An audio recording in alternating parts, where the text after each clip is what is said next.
Hey everyone. So I am walking home from the store and thinking, and I'm going to put together a video. I'm very disappointed in the Travis Scott situation, of course, because it is a travesty indeed. But the fact that they were told to call the dead bodies Smurfs. Who's heard about that? They were told over the intercoms to call the bodies Smurfs. Let's look at the history. Before we start talking about the Smurfs, let's first talk about Gargamel and Azrael. So Azrael was the cat, right? Which Azrael means angel of death. Okay, so the angel of death, and he's known for separating the soul from the body. Catch that. And I'm going to read to you an article about Gargamel, which talks about his history, because it goes back much further than most people know. The real story of Gargamel from the Smurfs. During our childhood, we watched hundreds of cartoons that touched us, and some of them undoubtedly had to be the Smurfs. The story of those little blue beings constantly chased by the grumpy Gargamel and his cat Azrael. He would always devise a plan in order to destroy them.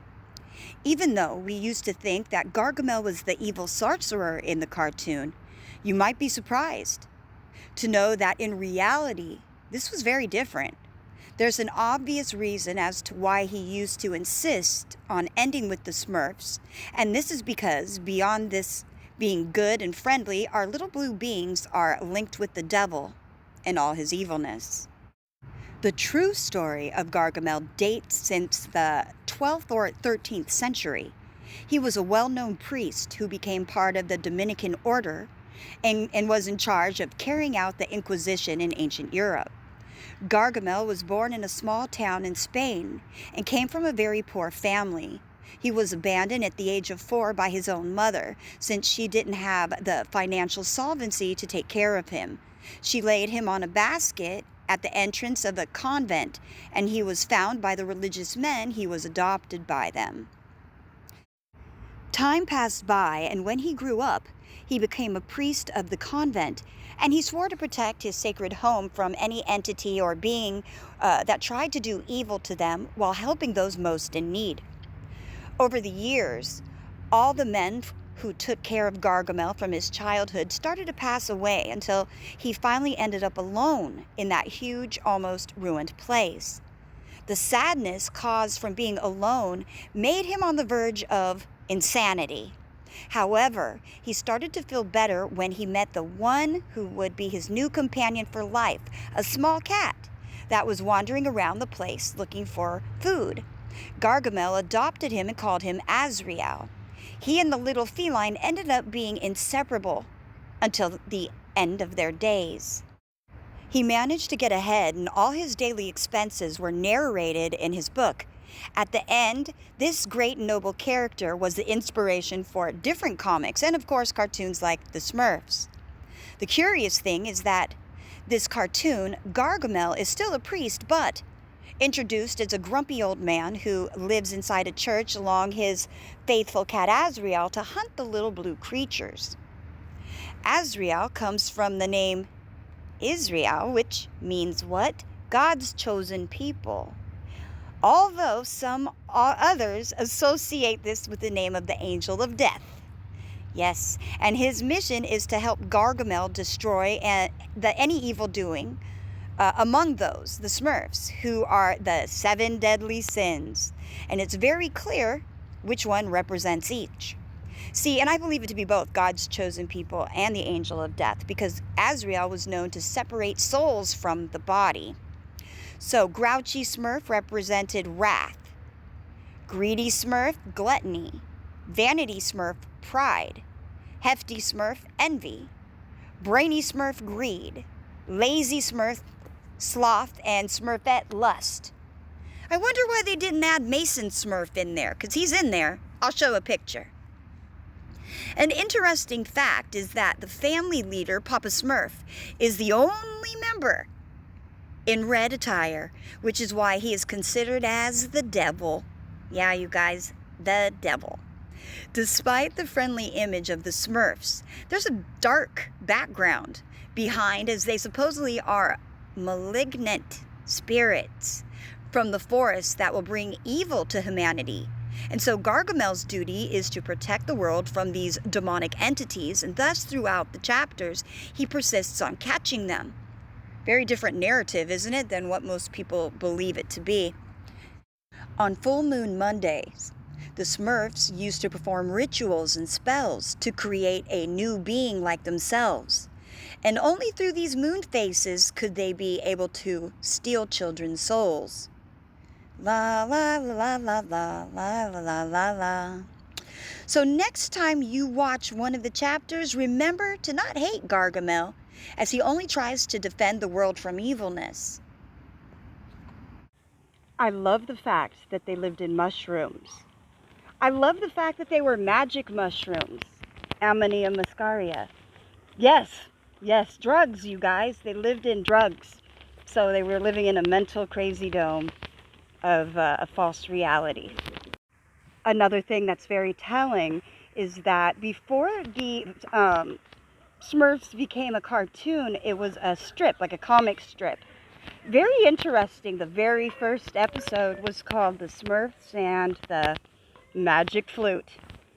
Yep, I've done videos on that initiatory situation there.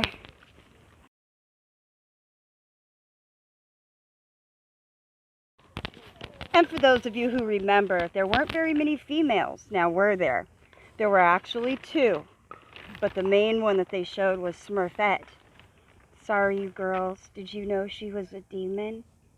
Gargamel made her. Yeah, he made her. She was a demon. Let me read about it. Let me read to you about it. He actually created her to become a demon and a distraction to the Smurfs, to cause discord.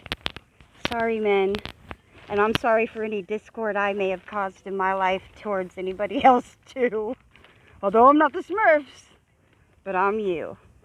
Visual I put together for Smurfette. Gargamel actually created Smurfette in order to destroy Smurfs. She was made from clay and with a black stone heart, and she had ratty black hair, a large nose, and was just downright evil.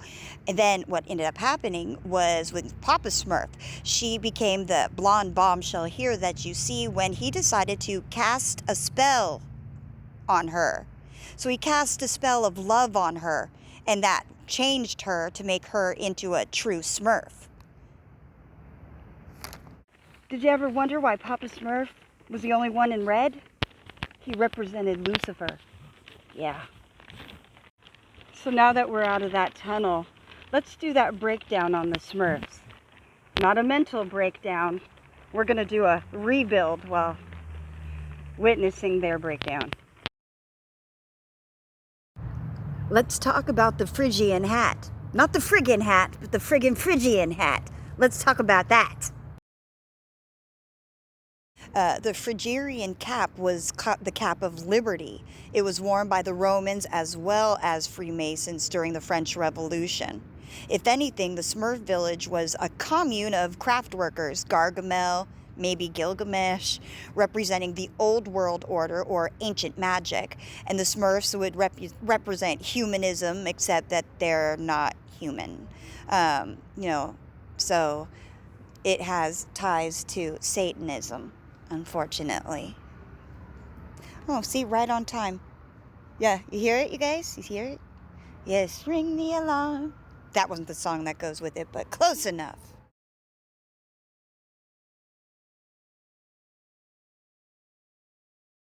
And here we have Mason Smurf. Mason is a Smurf character who is mentioned in the comic story, The Finance Smurf.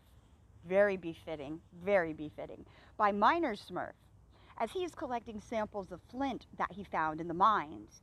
He is a mason whose job is to make bricks for his fellow Smurfs to use in the construction of Smurf houses and other similar structures in the Smurf village. In the game Smurf Village, a similar Smurf appears, Builder Smurf. Fucking know a lot of these type. Anyway, there he is. There he went.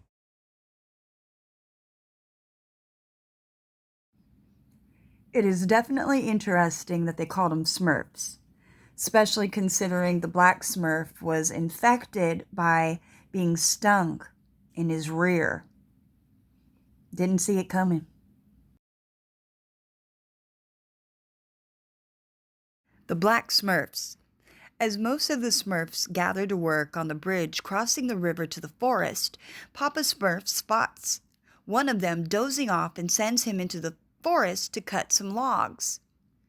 As he works on chopping down his first tree, the Smurf gets stung by a fly, known as buzz or bzz fly, that turns his skin jet black, drives him insane, and reduces his vocabulary to a single word: nap, gnap, nap, whatever that word is.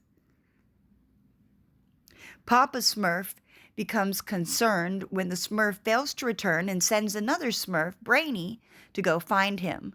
No sooner does Brainy find him, though, that he quickly returns to Papa Smurf, telling him that the Smurf has turned black. Papa Smurf becomes fearful, realizing that the Smurf has been infected by the buzzfly. Brainy spots the transformed Smurf, hopping his way to the village. They chase after him and capture him, binding him in a rope. After Papa Smurf tells some of his little Smurfs to take the captured black Smurf to his house, he tells the others that the last known case of this disease was when he was 108 years old, but now he can't remember what the cure was. Interesting. A purple fly is a rare kind of fly that roams around the Smurf forest. It is the carrier of a disease that affects Smurfs by biting them on the tail, causing them to change into a purple Smurf. Purple flies are usually rendered harmless when they inhale the pollen of the tuberose blossom, which makes them sneeze before turning blue. The purple fly makes its only appearance in the cartoon episode The Purple Smurfs and is based on the buzz fly from the comic book story The Black Smurfs, which, according to some Smurfs in The Egg and the Smurfs, was originally the origin for Grouchy's behavior. AstroWorld staff were instructed to refer to potential dead concert goers as Smurfs, according to a security and emergency medical response plan, as witnesses described victims as turning black and blue. We'll talk about the black and blue Smurfs. The 56-page event operations plan, which was obtained by CNN, instructed the personnel at Energy Park in Houston to never use the terms dead or deceased on the radio. Scoremore, the Austin-based promoter, instead instructed workers to use the code word borrowed from the blue animated children's character the document shows. It is unclear why the term Smurf was chosen or whether staff actually used the code word on the radio when referring to AstroWorld's victims, some of whom were described by eyewitnesses as turning blue as they suffocated, the Houston Chronicle reported. Instagram user, of course it has the word devil in it, doesn't it, said in a video that he watched people turn black and blue while receiving CPR, the paper said. Houston's mayor's office spokesman Brent Taylor said he believed that some of the code word in the plan, which was prepared before Friday's deadly event, was operational, according to Yahoo News. It's unclear why the term Smurf was chosen or whether staff actually used the code word. He said he heard the term Smurf used secondhand before, but referred questions to the promoter. So I'm not going to finish the rest of the article. I just wanted to talk about the Smurf portion. So in this, you could see in the article, traumatic injury resulting in death. Notify event control of a suspicious deceased victim. How is it suspected, not suspicious? You can't be suspicious in death. Well, anyway. Notify event control of a suspected deceased victim utilizing the code Smurf. Never use the word dead or deceased over the radio. So you have to wonder why they used the word Smurf. Was it a coincidence or was it a planned event?